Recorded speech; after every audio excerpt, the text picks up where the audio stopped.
यह कहानी ऐसे योद्धा की जिसे लोग दानवीर कर्ण के नाम से जानते हैं।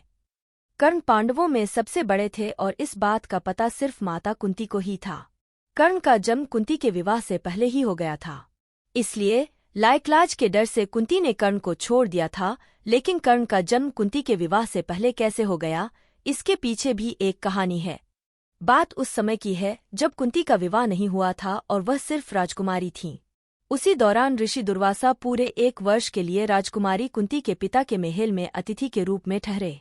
कुंती ने 1 वर्ष तक उनकी खूब सेवा की।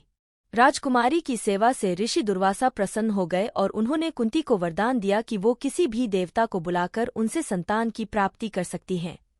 एक दिन कुंती के मन में आया कि क्यों न वरदान की परीक्षा की जाए। ऐसा सोचकर उन्होंने सूर्यदेव की प्रार्थना करके उन्हें बुला लिया। सूर्यदेव के आने और वरदान के प्रभाव से कुंती विवाह के पूर्व ही गर्भवती हो गईं। कुछ समय बाद उन्होंने एक पुत्र को जन्म दिया जो सूर्यदेव के समान ही प्रभावशाली था। साथ ही जन्म के समय से ही उस शिशु के शरीर पर कवच और कुंडल थे।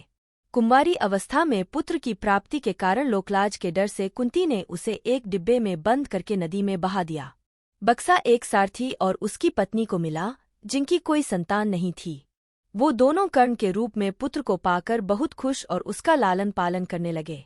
यही सूर्यपुत्र आगे चलकर दानवीर कर्ण कहलाए और कई वर्षों बाद कुरुक्षेत्र के युद्ध में 5 पांडवों के सामने वह एक शक्तिशाली योद्धा के रूप में खड़े रहे।